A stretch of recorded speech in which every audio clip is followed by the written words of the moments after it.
ഈ ഫേസ്ബുക്കും വാട്സാപ്പും അത് എനിക്കില്ലാത്തത് കൊണ്ട് ഉള്ളതിന് തെറ്റല്ല, അതൊക്കെ ഉള്ളവർക്ക് നല്ലത്. ദൈവം നിങ്ങളെ അറിയിക്കും. എനിക്ക് ഇതുവരെ ഇല്ല. അപ്പൊ അതുകൊണ്ട് ഒത്തിരി പ്രാർത്ഥിക്കാൻ, വേദപുസ്തകം വായിക്കാനൊക്കെ എനിക്ക് ഒത്തിരി അവസരം, മറ്റുള്ളവരെ കുറച്ചുകൂടെ അവസരം കിട്ടുന്നുണ്ട്. അപ്പൊ അതുകൊണ്ട് വെറുതെ ഇരുന്നില്ല. എനിക്ക് നമ്മുടെ കൃപയ്ക്കനുസരിച്ച് ചില 1-2 പാട്ടുകളും കവിതയൊക്കെ എഴുതിയിട്ടുണ്ട്. അതത്ര നല്ലതൊന്നും ആയിരിക്കില്ല. ഭാഷ എന്റെ ഭാഷ കൊള്ളുകയെന്ന് എല്ലാവരും പറയാറുണ്ട്. അവിടെ അത്ര മെച്ചമല്ല. ദൈവത്തിന് മതം. എന്നിരുന്നാലും ഞാൻ വെളിപ്പാട് പുസ്തകം ഇങ്ങനെ പദ്യമായിട്ടൊക്കെ എഴുതുക. അതിപ്പോ 12 അധ്യായം എഴുതി തീർന്നു. 1 അധ്യായം മുതൽ അത് ഈ ദിവസങ്ങളിലൊക്കെ ചെയ്തുകൊണ്ടിരിക്കുക. വായിച്ചു അതുപോലെ തന്നെ പകർത്തുന്നതിനുള്ളൂ. വലിയ ഭാഷയോ അതൊന്നുമില്ല. സന്തോഷം തോന്നി, ഒരു താല്പര്യം തോന്നി. വെളിപ്പാട് പുസ്തകം 1 അധ്യായം മുതൽ എഴുതിക്കൊണ്ടിരിക്കുക. അത് ഈ രാമപുരത്തുവാരി കുചേരവൃത്തം എഴുതി. ആ കുചേരവൃത്തത്തിന്റെ തൂണല ഞാൻ പിന്നീടൊക്കെ ഇങ്ങനെ പോയി ദൈവം അനുവദിച്ചാൽ. പിന്നെ ഇയ്യോബിന്റെ പുസ്തകത്തിലെ 4-5 അധ്യായം, ഒടുവിൽ 38, 39, 40, 41, 42 ആ അധ്യായമൊക്കെ ഇങ്ങനെ കവിതയായിട്ട് അങ്ങനെ പല ഭാഗമുണ്ട്. പുറപ്പാട് പുസ്തകത്തിൽ നിന്ന്. അപ്പൊ ഇതെല്ലാം എഴുതി ഞാൻ വെച്ചിട്ടുണ്ട്. അപ്പൊ ഇതെല്ലാം എനിക്ക് ഒന്ന് ആരെങ്കിലും ഒന്ന് അറിയിക്കണമെന്ന് ആഗ്രഹമുണ്ട്. ആരെങ്കിലും ഗുണമാകട്ടെ, ആർക്കെങ്കിലും പ്രയോജനമാക്കി എന്റെ വെച്ച് പറയുന്ന പോലെ ആര് കുത്തിയാലും അരിപെടുക. അപ്പൊ ആ ഒരു ചിന്ത അകത്ത് കയറി. അതുകൊണ്ടൊക്കെ എല്ലാവരുടെ കണക്കിലെടുത്ത് തന്നെ ഇപ്പൊ എനിക്ക് പോകാൻ പറ്റത്തില്ല. വീട്ടിലിരുന്നാൽ അതിന് 2 വാക്ക് പറയാനും വേദപുസ്തകം ഒന്ന് വായിക്കുവോ, പഴയ പാട്ട് പാടുകയോ ഒക്കെ ചെയ്യാൻ ആഗ്രഹം ഉണ്ട്. അതെല്ലാം നമ്മുടെ കണക്കിലെടുത്താണ് ഞാൻ ചെയ്തത്. പ്രാർത്ഥന ആവശ്യപ്പെടുന്നു. ഇത് എത്ര നാൾ എങ്ങനെ ഒന്നും എനിക്കറിയാൻ മേല. ദൈവമല്ലായിരുന്നു ദൈവഹിതത്തിനായിട്ട് ഏൽപ്പിക്കുന്നു. ഇനി നാളെ ഇത് നിന്ന് പോകുകയാണ്, നിന്ന് പോകട്ടെ. മുമ്പോട്ട് പോകുന്നെങ്കിൽ മുമ്പോട്ട് പോകട്ടെ. എല്ലാം ദൈവത്തിന്റെ വിധം, കർത്താവിന്റെ പവിത്രം. ദൈവം എല്ലാവരെയും അനുഗ്രഹിക്കട്ടെ. നമ്മൾ വായിച്ച വേദഭാഗം നമുക്ക് വളരെ പരിചിതമായ വേദശകലമാണ്. ഈ പ്രാരംഭ സെക്ഷനിൽ അല്പസമയമേ നമുക്ക് തിരുവചനം സൂക്ഷിച്ചുള്ളൂ. അടുത്ത സെക്ഷനിലും അല്പസമയം തിരുവചനം ധ്യാനിക്കാം. തുടർന്നുള്ള ദിവസങ്ങളിൽ ഇതുപോലെ ദൈവത്തിൽ നമുക്ക് ഇതിനകത്തൂടെ കേൾക്കുവാനും അറിയുവാനും അവസരം ദൈവം തരട്ടെ. എന്നെ ഓർത്ത് എല്ലാവരും പ്രാർത്ഥിക്കണം. അനേകരുടെ പ്രാർത്ഥന കൊണ്ടാണ് ഇതുവരെ നിന്നത്. ഇനിയും പ്രാർത്ഥന ആവശ്യമാണ്. ഈ കോവിഡിനെ പിടിക്കപ്പെട്ടവരെ ദൈവ സൗഖ്യമാകട്ടെ. ലോകം മുഴുവൻ ദൈവത്തിന്റെ സൗഖ്യത്തിന്റെ വ്യാപാര ശക്തി അയക്കട്ടെ.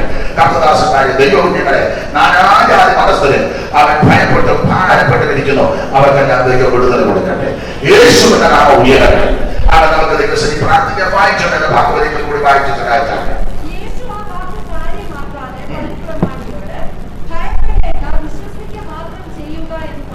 യേശു ആ വാക്ക് കാര്യമാക്കാണ്. ഭയപ്പെടേണ്ട. പള്ളിപ്രമാണിയോട് പറയും. ഒരിക്കൽ കൂടി കരമുയർത്ത് ദൈവത്തിന് മഹത്വം കൊടുക്കാണ്. ഇന്ന് ഞാൻ നിന്നോടൊത്തു പന്തിയിൽ മോദമായി ഇന്നു ഞാൻ നിന്നോടൊത്തു പന്തിയിൽ മോദമായി വന്നു തിന്ന തൃപ്തനായി എത്രയോ ഭാഗ്യവാൻ പന്നി തിന്ന ഭോജ്യവും അന്നു ഞാൻ കൊതിച്ചത്. പന്നി തിന്ന ഭോജ്യവും അന്നു ഞാൻ കൊതിച്ചത് എന്നേക്കുമായി മറന്നുപോയി. ദേവാ കൃപയും നിന്നാൽ തപസുധനായി ഞാൻ കൃപയുള്ള യഹോവേ ദേവാ മമ നല്ല പിതാവേ ദേവാ കൃപയും നിന്നാൽ തപസുധനായി ഞാൻ കൃപയുള്ള യഹോവേ ദേവാ. വളരെ പരിചിതമായ വേദശകലമാണ് മർക്കോസിന്റെ സുവിശേഷം 5-ാം അധ്യായത്തിന്റെ 36-ാം വാക്യം. നന്നായിട്ട് വായിക്കുന്നുണ്ട്. ഒരിക്കൽ കൂടി വായിച്ചു തരാം. യേശു ആ വാക്ക് കാര്യമാക്കാതെ പള്ളിപ്രധാനിയോട് ഭയപ്പെടേണ്ട, വിശ്വസിക്കുക മാത്രം ചെയ്യാം. എന്റെ കേൾക്കുന്ന പ്രിയരെ, ഇന്ന് രാവിലെ അറിയപ്പെടുന്ന സന്ദേശം ഭയപ്പെടേണ്ട, വിശ്വസിക്കുക മാത്രമേ. അതിന് മുമ്പിലത്തെ പദം ശ്രദ്ധിച്ചോണം. യേശു ആ വാക്ക് കാര്യമാക്കില്ല. ദൈവകുഞ്ഞുങ്ങളോട് തിരുവചനത്തിന് വിളിച്ചിട്ട് പറയട്ടെ, ചിലതൊന്ന് കാര്യമാക്കണം. എന്നാ കാര്യമാക്കേണ്ട വിഷയമുണ്ട്, അതൊന്ന് ഒരു സൂചന. ഇപ്പൊ ഇവിടെ ആരാധന പറയുന്നത് ചില വിഷയത്തെ കാര്യമാക്കിക്കൊണ്ടാണ്. ഗവൺമെന്റ് പറഞ്ഞ നിയമം അനുസരിച്ച് രാവിലെ വന്നപ്പോൾ ബക്കറ്റിൽ വെള്ളമുണ്ട്, കൈ കഴുകി, വേറെ സാധനമുണ്ട്, ഞാൻ പറഞ്ഞ തെറ്റിപ്പോ. അതുകൊണ്ട് കൈയൊക്കെ ഒന്നുകൂടെ കഴുകി, പിന്നെ അവിടെ വന്നപ്പം അതിനെ ചുമതലപ്പെടുത്തവരെ ഇരുത്തി അവിടെ പനി നോക്കുന്നുണ്ട്. എനിക്കറിയാം, രോഗം കഴിഞ്ഞാൽ നമുക്ക് പനിക്കാൻ സാധ്യതയുണ്ട്. അപ്പൊ ഏതായാലും പനി നോക്കി, പിന്നെ പേരുമെല്ലാം എഴുതി, ഫോൺ നമ്പർ ഒക്കെ എഴുതി, എല്ലാം ഈ വാതിലിൽ കൂടെ കയറി. ഇനി നമ്മൾ ഏറിയ വാതിലിൽ കൂടെ പോകുന്നില്ല, വേറെ വാതിലിൽ കൂടെ പ്രവാചകർ പറഞ്ഞ് പോയ വഴി വരരുതെന്ന് പറഞ്ഞ പോലെ ഇപ്പോഴത്തെ ആരാധന അങ്ങനെ.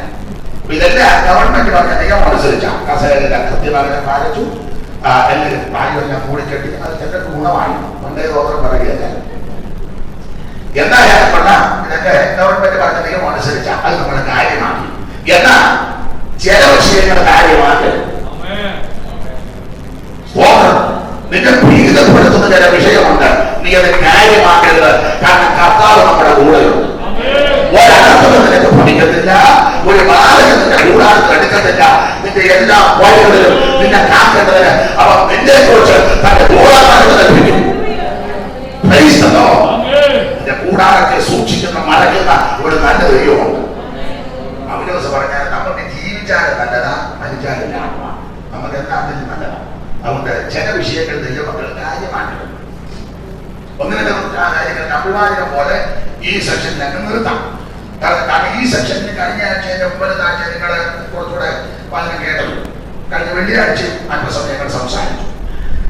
ഇതിന്റെ പശ്ചാത്തലമാകണത്തെ തിരുവചനം പഠിക്കുന്ന വായിക്കുന്ന എല്ലാവർക്കും മനഃപ്പാടാണ്.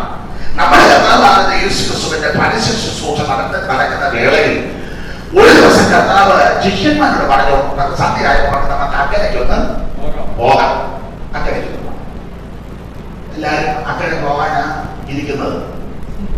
ഞാൻ 2 മാസം മുമ്പ് അക്കരെ പോകാൻ ഇരുന്നതാണ്. ഈ അക്കരയല്ല, വേറെ അക്കരെ. പക്ഷെ അതൊന്നും നടന്നില്ല. അപ്പൊ എല്ലാവരും അക്കരെ പോകാനിരിക്കുക. യേശു ക്രിസ്തു സന്ധ്യയായപ്പോൾ പറഞ്ഞു നമുക്ക് അക്കരെ വരെയൊക്കെ പോകാം. എന്തിനാണ് ശിഷ്യന്മാർക്ക് പിടികിട്ടിയില്ല. പക്ഷെ കർത്താവിനാണ് വിശദീകരിക്കുന്നില്ല, അതിന് സമയമില്ല. അക്കരെ ഗദരദേശത്ത് പിശാചിനാൽ പിടിക്കപ്പെട്ടൊരു മനുഷ്യനുണ്ട്. അവൻ വിടുതൽ പ്രാപിച്ചു. അപ്പൊ കർത്താവ് ശിഷ്യന്മാരെ പോകാൻ തീരുമാനിച്ചു. പടകെ ക്രമപ്പെടുത്തി ശിഷ്യന്മാരെ കയറി. യേശു പടകിൽ കയറി. ആ ഭാഗം കൊണ്ട് കർത്താവ് അമരത്ത് തലകണ വെച്ച് ഉറങ്ങിയാണ്.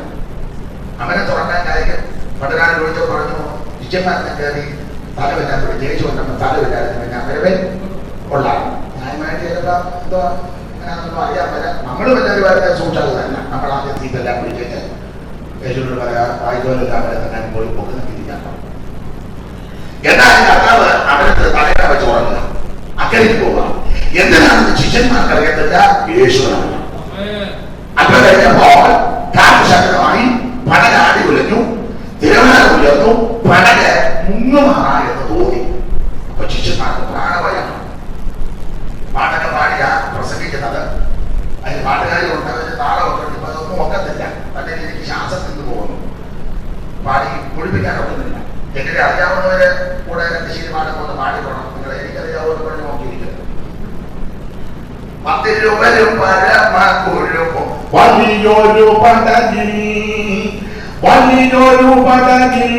യാത്രാകടലിൽ വലിയൊരു പടകിൽ യാത്രാകടലിൽ കർത്തനേശു അമരത്തിരുന്നു നിദ്രയിലാണ്ടു അവർ ഭദ്രത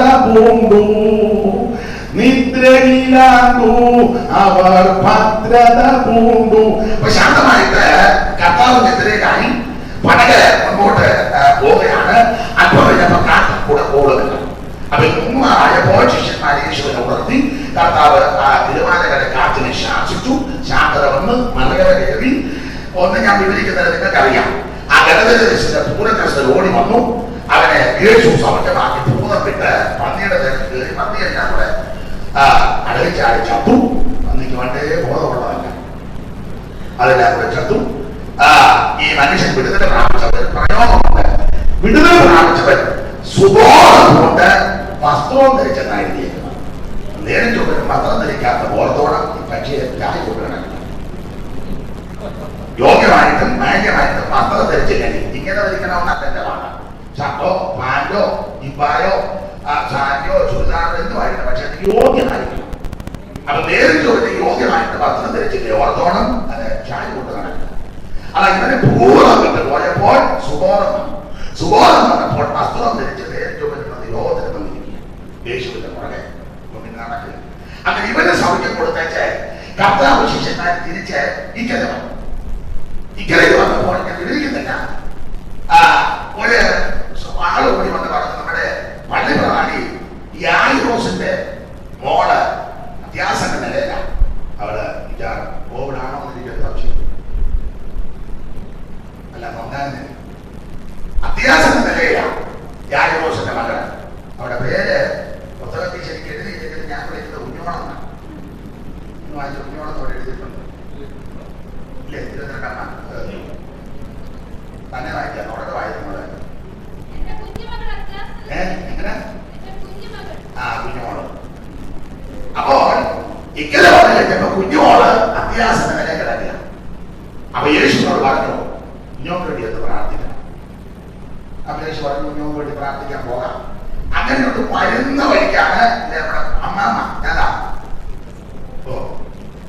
12 സന്ദർശനമായിട്ട് രക്തസ്രവമുള്ള സ്ത്രീ കാശ് മുഴുവൻ കൊണ്ട് ആശുപത്രി കൊടുത്ത് അമ്മമ്മയ്ക്ക് യാതൊരു സുഖവും ഇല്ല. അങ്ങനെയുള്ള ആൾക്കാർ നമ്മുടെ ഇടയിൽ ഉണ്ട്. ആശുപത്രി അതിന് കൃത്യമായിട്ട് ദശാംശം കൊടുക്കുന്ന ആൾക്കാരുണ്ട്. മാസാമാസം വിട്ടില്ലെങ്കിലും അവിടെ കൃത്യം. അപ്പൊ ഏതൊരു മുതലെന്നെ വൈദ്യന്മാർക്ക് കൊടുത്ത് സൗഖ്യമൊന്നും കിട്ടാതെ യേശുവിന്റെ വാർത്ത ഇറങ്ങി വസ്ത്രത്തിന്റെ തൊങ്ങലിൽ ഇങ്ങനെ തൊട്ടാൽ മതി എന്നുള്ള ചിന്തയോടെ വന്ന് എന്തിനേറെ നമുക്കറിയാം.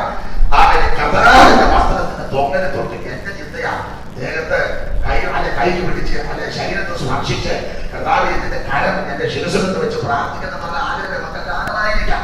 പക്ഷെ തെള്ളും തിരക്കും കാരണം അടുക്കാനോ ഓടാനോ ഒന്നും ഒത്തില്ല. വസ്ത്രത്തിന്റെ തൊങ്ങല് തൊട്ട് എന്തിനേറെ അവൻ തന്നെ ശക്തി പുറത്തു. ഈ രാവിലെ അവൻ എന്നെ കേൾക്കുന്ന ആരെങ്കിലും ഇനി കോവിഡ് പിടിപെട്ടോ, മറ്റു രോഗങ്ങൾ പിടിപെട്ടോ, മറ്റെന്തെങ്കിലും പ്രയാസങ്ങൾ പിടിപെട്ട് ചിലപ്പോ ഭവനത്തിൽ നിന്നായിരിക്കും കേൾക്കുന്നത്, ആശുപത്രി കിടക്കയിലായിരിക്കാം, അല്ലെങ്കിൽ അവൻ മറ്റു വെളിയിലായി എവിടെ ആയിക്കോട്ടെ, പിന്നെ അവൻ സൗഖ്യമാക്കുന്ന യേശുവുണ്ട്, എന്നെ വിടുവിക്കുന്ന യേശുവുണ്ട്. അവൻ വസ്ത്രത്തിൽ നിന്ന് അവന്റെ നിന്ന് ഈ രാവിലെ ശക്തി പുറപ്പെടട്ടെ. നിന്റെ ശരീരത്തിൽ അനക്കുന്ന രോഗാണുക്കളെ ഒരുക്കി മാറ്റുവാൻ കഴിവുള്ളവനാണ് യേശു. അവർക്ക് വിടുതൽ തരുവാൻ കഴിവുള്ളവനാണ് യേശു. അകത്യമൊക്കെ മോദിക്കും സകല രോഗത്തെ സൗഖ്യമാക്കും. ദീർഘനാളുകളെ അമേരിക്കയിലും ഗൾഫിലും ഒക്കെ ഉള്ള ചിലരെ എനിക്കറിയാം. രോഗം വന്നിട്ട് ആരോടും അറിയിക്കാതെ ഭാരപ്പെട്ട് പ്രാർത്ഥിക്കുന്നവരുണ്ട്. അറിയിച്ചിട്ട് വലിയ കാര്യമൊന്നും ഇല്ല. അങ്ങനെയുള്ളവരെന്നെ കേൾക്കുന്നെങ്കിൽ പറയാം, യേശു നിന്നെ സൗഖ്യമാക്കും. അവിടുത്തെ അടിപ്പുണരാൻ നമുക്ക് സൗഖ്യമാകും. അവിടുത്തെ അടിപ്പുണരാൻ സൗഖ്യം വരും. അവർക്ക് ശക്തി പുറപ്പെടും. ഈ രാവിലെ ഹോളിനകത്തോ ദൂരെയോ രോഗത്താൽ വിവിധ വിഷയത്തിൽ ഭാരപ്പെടുന്നെങ്കിൽ നിരാശപ്പെട്ടു പോകരുത്. യേശു നിന്റെ സൗഖ്യമാണ്. സൗഖ്യദായകനായ കർത്താവിന്റെ പകൽ നമ്മുടെ മണ്ണിൽ. അപ്പൊ ചുരുക്കി പറഞ്ഞാൽ ഈ സഹോദരിക്ക് സൗഖ്യമായി. അങ്ങനെ അർത്ഥം മുമ്പോട്ട് വരുമ്പോഴാ ഒരാളും കൂടി വന്ന് പറഞ്ഞത്, പിന്നെ കുഞ്ഞോടെ വീട്ടിലോട്ട് പോകണ്ട, കുഞ്ഞോട് ഗുരുവിനെ നീ ആശങ്കപ്പെടുത്തുകയാണ്. ഈ വാർത്ത കേട്ടപ്പോൾ പറഞ്ഞ ഭാഗമാണ് നമ്മൾ വായിച്ചത്. യേശു ആ വാക്ക് കാര്യമാക്കി. അതിന്റെ പഴയ പ്രമാണോട് പറയാം, ഭയപ്പെടേണ്ട, നീ വിശ്വസിക്കും. കോവിഡ് പിടിപെട്ടാലും എന്നെ കേൾക്കുന്നെങ്കിൽ ഭയപ്പെടേണ്ട, വിശ്വസിക്കും. യേശു നിന്നെ സൗഖ്യമാക്കും.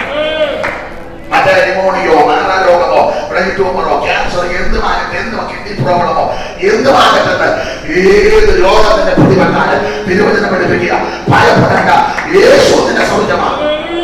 നിന്നെ സൗഖ്യമാണ്. ആരോടും അറിയാതെ തിങ്ങിരിക്കുന്ന വേദനയുമായി എന്നെ കേൾക്കുന്ന പ്രിയരെ, ആനന്ദിനെ അറിയുന്ന ദൈവമുണ്ട്, സൗഖ്യമാക്കുന്ന ഒരു കർത്താവുണ്ട്. ദൈവത്തിന് സ്തോത്രം. യേശു ആ വാക്ക് കാര്യമാക്കില്ല. ദൈവം ചില വാക്കുകൾ കാര്യമാക്കി.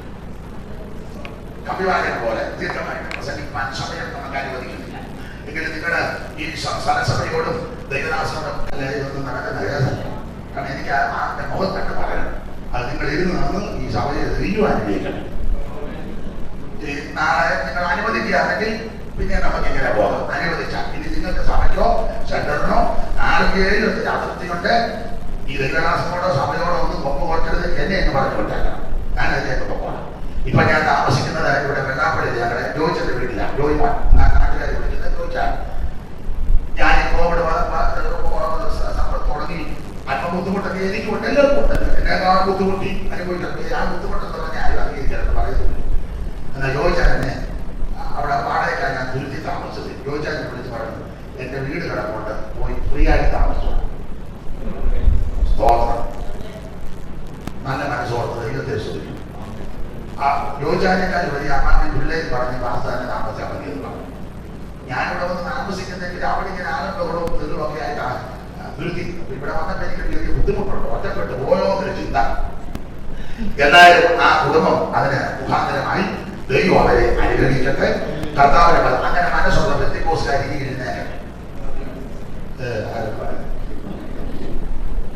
ദൈവം അവരെ അനുഗ്രഹിക്കട്ടെ. അപ്പൊ അതുകൊണ്ട് ഇവിടെ താമസിക്കുന്നത് കൊണ്ട് നിങ്ങൾ അനുവദിക്കുന്നെങ്കിൽ ദൈവം കനിഞ്ഞാൽ ഇവിടെ കൂട്ടായ്മയ്ക്ക് കൂടണമെന്ന ആഗ്രഹം. കാവാലത്തിന് സഭയുണ്ട്, അവിടെ ആരാധനകളുണ്ടോ പിന്നെ ഞാൻ ഇവിടെ വരികയല്ല. അങ്ങോട്ടങ്ങ് പോകും. ദൈവത്തിന് മഹത്വം. നിങ്ങൾ പിന്നെ പറയുന്നത് ചാനലൊക്കെ തുടങ്ങാൻ ഞങ്ങൾ വേണമായിരുന്നു. പൊടി പോലും കൊണ്ടുപോകുന്നത് ഭർത്താവിനോട് പറഞ്ഞേക്കരുത്. എന്റെ കാര്യം അതാണ് ഇതിന്റെ പറയുന്നത്. ദൈവത്തിന് മഹത്വം. ഒരു കാര്യം പറയാം, യേശു ആ വാക്ക് കാര്യമാക്കി. ചില വിഷയങ്ങളൊന്നും ദൈവം നിങ്ങൾ കാര്യമാക്കരുത്. ഒന്നിന്റെ അഭിവാദ്യം വാക്യം വായിച്ചേ, ഒന്നും കാര്യമാക്കരുത്. പുറപ്പാട് പുസ്തകം 15-ാം അധ്യായത്തിന്റെ 8-9 വാക്യം ചടയെന്ന് വായിക്കണം. 9-ാം വാക്യം വായിച്ചു. ഞാൻ പിന്തുടരും, പിടിക്കും, കൊള്ളമിടും. എന്റെ രാശിക്കാരവരെ അവനാൽ പൂർത്തിയാകും. ഞാൻ എന്റെ വാഴും, എന്റെ കൈ അവരെ നിഗ്രഹിക്കും. എന്റെ ശബ്ദം പറഞ്ഞു നമ്മളത് കാര്യമാക്കണം. നിന്നെ പിടിക്കും, പിന്തുടരും, കൊള്ളമകിടും, തകർക്കും എന്ന് പറഞ്ഞ വൈരിയാകുന്ന പിശാച് നിന്റെ പിന്നാലെ നമ്മുടെ പിന്നാലെ പാടി വരുമ്പോൾ എന്നെ കേൾക്കുന്ന പ്രിയരെ അത് കാര്യമാക്കരുത്. യേശു നമ്മുടെ കൂടെ ഉണ്ട്. ഒരർത്ഥവും നിനക്ക് ഭവിക്കത്തില്ല. നിന്നെ കാക്കേണ്ടതിന് ദൂതനോട് കൽപ്പിച്ചാക്കിയിട്ടുണ്ട്. ശത്രുവിന്റെ കയ്യിൽ ദൈവം കൊടുക്കത്തില്ല. തന്റെ പൂർവ്വനാമനെ ദൈവം ഉത്തമരത്തിൽ ഏൽപ്പിക്കത്തില്ല. ഇതൊക്കെ നിന്ന് വിവരിച്ച് പറയാൻ ആഗ്രഹമുണ്ട്. തത്തുല്യമായ പാട്ടുകളൊക്കെ പാടിയാ പ്രസംഗിക്കുന്നത്. സ്തോത്രം. ശത്രു പറഞ്ഞു പിന്നാലെ, ശത്രു പറഞ്ഞു ഞാൻ പിന്നാലെ ചിടും. പത്രം ഞാൻ പാലിച്ചിടും. തൃപ്തിപ്പെടുമെന്നാത്മ വാത്രയെ കൊണ്ടുമുടൻ ഉത്തരിച്ചൻ പാടാൻ ഞാൻ പാടാമല്ല. ഭാര്യ അടുത്ത സെക്ഷനിൽ കാണുന്നത് പുള്ളിക്കാരിക്ക് പാട്ടല്ല. ഞങ്ങൾ രാവിലെ നിന്ന് പാട്ട് പാടുന്നുണ്ട്. അതെല്ലാം പുള്ളിക്കാരി പഠിച്ചു വരണം. ഏതായാലും ഒരു കാര്യം പറയാം, ഞാൻ പിന്തുടരും, പിടിക്കും, കൊള്ളവെക്കണം. എന്റെ ആശ പൂർത്തീകരിക്കും, എന്റെ വാലൂരും, എന്റെ കൈവരെ നിഗ്രഹിക്കുമെന്ന് പിശാച് പറയുന്നുണ്ട്. ദൈവമക്കൾ അത് കാര്യമാക്കരുത്. ശത്രുവിന്റെ കയ്യിൽ ദൈവം നിന്നെ വിട്ടുകൊടുക്കത്തില്ല. പിശാചിന് അമ്മാനമാണ് ദൈവം നിന്നെ ഏൽപ്പിച്ചു കൊടുക്കത്തില്ല. യേശു നിന്നെ വിടിവിക്കും. അതുകൊണ്ട് പറവോൻ പറയുന്ന കാര്യമൊന്നും കാര്യമാക്കരുത്. പറവോൻ ഇന്നും അങ്ങനെ പറഞ്ഞുകൊണ്ടിരിക്കുക. ഇനി പെന്തക്കോസ്തുകാരെ കൊണ്ട് ആരാധിപ്പിക്കത്തില്ല, ഒന്നിച്ചു കൂടാൻ അനുവദിക്കത്തില്ല, കൺവെൻഷൻ നടത്തിക്കത്തില്ല, അവര് കൂടുന്നോണ്ട് കാണണം. ഇനി ഇങ്ങനെ ഒന്നിച്ച് കൈയടിക്കാനൊക്കത്തില്ല. ഈ മൂടിക്കെട്ടി ഇങ്ങനെ തന്നെ മൂടിക്കെട്ടി അത് പോവും എന്നൊക്കെ അവൻ പിശാച് പറയും. നമ്മളത് കാര്യമാക്കണ്ട.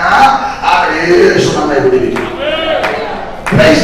രണ്ട് പറഞ്ഞോട് വായിച്ച് വേഗത്തിൽ നിർത്താം. കർത്താവിന് മഹത്വം.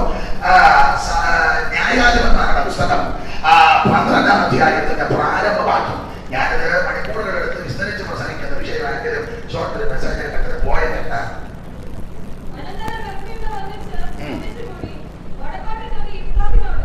അങ്ങനെ എബ്രാഹിമിൽ ഒന്നിച്ചുകൂടി വടക്കോട്ട് എന്ന് ഇസ്രായേലിനോട് നീ അമ്മോന്യരോട് യുദ്ധം ചെയ്യുവാൻ പോയപ്പോൾ ഞങ്ങളെ വിളിക്കാഞ്ഞത് എന്ത്? മുടക്ക. ഞങ്ങളെ വിളിക്കാഞ്ഞത് എന്ത്?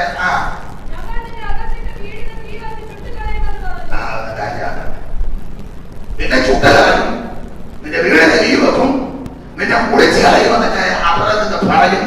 അത് കാര്യമാകരുത്. എനിക്ക് ഈ ഭാഗത്ത് നിന്ന് മണിക്കൂറുകൾ പറഞ്ഞ താല്പര്യമുണ്ട്, അതിനുള്ള വിഷയവും അതിനകത്തുണ്ട്. എന്നെ കൂടുതൽ ഇങ്ങനെയുള്ള വിഷയങ്ങൾ പഠിപ്പിച്ചത് പാസ്റ്റർ ജൂബിദാനിയായിരുന്നു. അല്ലെങ്കിൽ നന്നായിട്ട് എന്റെ വചനം ആ വിഷയത്തിൽ പഠിപ്പിച്ചയാണ്. കർത്താവിന്റെ മഹത്വം. അപ്പൊ അതുകൊണ്ട് നിന്ന് പറയാനുണ്ട്, ഇന്ന് അതിന് മുതിരുന്നില്ല, സമയത്തെ ഭയപ്പെടുന്നതുകൊണ്ട്.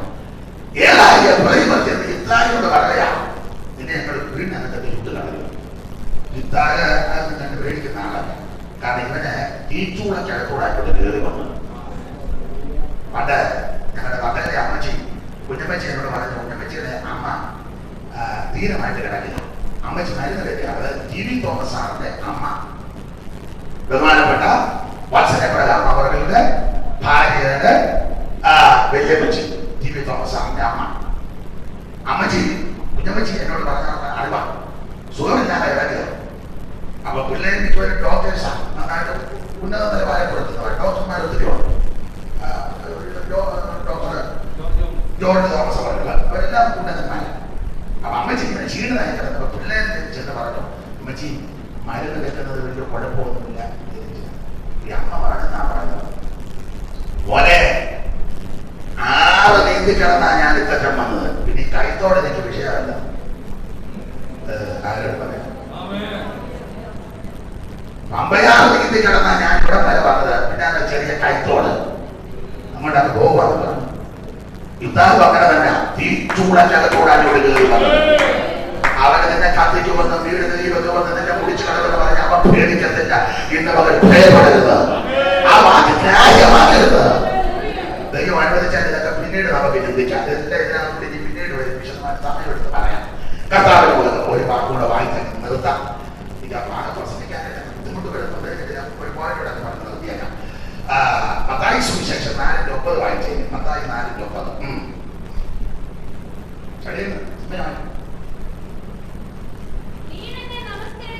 വീട് എന്നെ നമസ്കരിച്ചാൽ ഷായിവൻ പറയാ യേശുവിനോട്, വെല്ലുവിളി കൊണ്ട് യേശുവിനോട് ഇത് പറയൂ. ഷായിവൻ പറഞ്ഞാൽ പിന്നെ വീണ് എന്നെ ഒന്ന് നമസ്കരിച്ചാൽ ഇത് മുഴുവൻ നിനക്ക് തന്നേക്കാം. ഇത് മുഴുവൻ എന്റെതാണ്. പുള്ളി പറഞ്ഞാൽ എനിക്ക് ഇഷ്ടമുള്ളവർക്ക് ഞാൻ ഇഷ്ടപോലെ കൊടുക്കുന്നുണ്ട്. യേശുവെ വീണ് എന്നെ ഒന്ന് ഒത്തിരി ഒന്നും വേണ്ട, ഇങ്ങനെ നോൺ സ്റ്റോപ്പ് വർഷിപ്പ് ഒന്നും വേണ്ട. ഇപ്പൊ അങ്ങനെ നോൺ സ്റ്റോപ്പ് ഒന്നും വേണ്ട. നമുക്ക് സ്റ്റോപ്പ് ഒക്കെ ഉണ്ട്. ഈ സെക്ഷൻ അപ്പൊ ചുരുക്കി പറഞ്ഞ ഒന്ന് എന്നെ ഒന്ന് ആരാധിച്ചാൽ മതി. ആരാ? പിശാചനെ. പിശാച് പറയാ എന്നെ ഒന്ന് ഇത് മുഴുവൻ നിനക്ക് തരാം. നീ ആ വാക്ക് കാര്യമാക്കരുത്. അവ സൂത്രശാലി തന്ത്രശാലിയ. ആരാധനയ്ക്ക് യോഗ യേശു ക്രിസ്തു മാത്രം, സ്തുതികൾക്ക് യോഗ യേശു ക്രിസ്തു മാത്രം, പുകഴ്ചയ്ക്ക് മഹത്വത്തിന് യോഗ യേശു ക്രിസ്തു മാത്രം. ആരെ ആരാധിക്കണം? യേശുവിനെ ആരാധിക്കണം. ആരെ ആരാധിക്കരുത്? വേറെ ആരെ ആരാധിക്കരുത്? ആരാധിക്കരുത് മനുഷ്യരുടെ ചരാചരങ്ങളെ, ഭൂചരങ്ങളെ, നക്ഷത്രങ്ങളെ, സൂര്യനെ, ചന്ദ്രനെ, ഓർമ്മനെ ആരാധിക്കരുത്. വ്യക്തികളെ ആരാധിക്കരുത്. അത് സംഘടനയെ ആരാധിക്കരുത്. അത് മറ്റേ ചാനലിനെ ആരാധിക്കരുത്. അത് ഭാര്യയെ ആരാധിക്കരുത്, ഭർത്താവിനെ ആരാധിക്കരുത്, മക്കളെ ആരാധിക്കരുത്. അതിന് ആരാധന യോഗം യേശു ക്രിസ്തു മാത്രം. അവൻ സ്തുതികൾക്ക് യോഗം യേശു ക്രിസ്തു മാത്രം. അവൻ മാത്രം പുകഴ്ചയ്ക്ക് യോഗം. ആ കർത്താവിന്റെ മകൻ നമ്മുടെ നടുവിലുണ്ട്. ആ കർത്താവിന്റെ മകൻ ആരാധന കഴിച്ചുകൊണ്ടിരിക്കുക. ദൈവത്തെ സ്തുതിക്കുക.